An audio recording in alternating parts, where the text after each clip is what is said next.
Focus ce soir sur le tournoi de lutte africaine organisé par l'association malienne Djina Dogon à Tékoubé le week-end dernier. Une rencontre soutenue par la fédération ivoirienne de lutte dirigée par Raoul Obrou.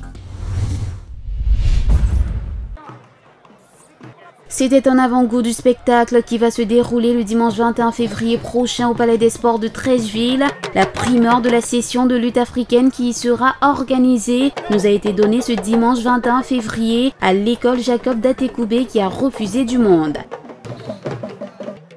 Un énorme public était venu assister au tournoi organisé par la communauté malienne de l'association Djina Dogon, démontrant ainsi que le football n'est peut-être pas le seul sport roi en Afrique. Ils n'ont certainement pas regretté leur déplacement car les lutteurs ont produit un spectacle au-dessus de toute espérance. Les écuries ivoiriennes, maliennes, burkinabées et nigérianes ont fourni des lutteurs de qualité qui n'avaient que pour seul objectif faire mordre la poussière à leurs adversaires.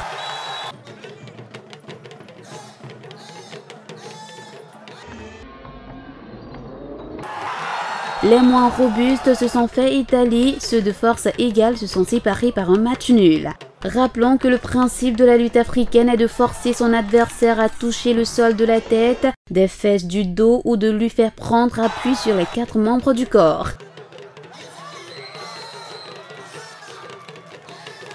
Raoul Obrou, le président de la Fédération ivoirienne de lutte, y a apporté l'assistance technique et c'était l'occasion de suivre certains membres de l'équipe nationale de lutte africaine qui disputeront les Jeux de la francophonie organisés en Côte d'Ivoire l'année prochaine. Notre intérêt, c'est de faire en sorte que nos lutteurs se frottent à la communauté étrangère pour que pendant la cérémonie de la francophonie, on puisse la pratiquer, puisque nous avons cette chance d'avoir 2 groupes de lutteurs, 2 équipes au sein de cette francophonie-là.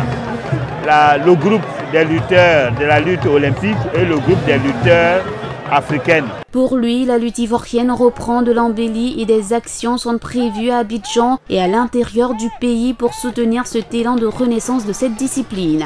Donc nous allons investir l'intérieur du pays et nous n'allons pas nous arrêter là.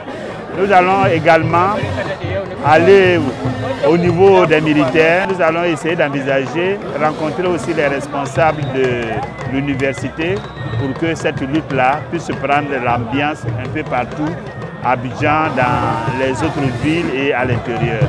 Les combats se sont poursuivis jusqu'à la tombée de la nuit sans pouvoir attribuer le titre de champion à une écurie. Rendez-vous est donc pris pour le dimanche prochain au Palais des Sports de Treichville pour savoir de qui des Ivoiriens, des Maliens, des Burkinabés ou des Nigériens sont les plus forts.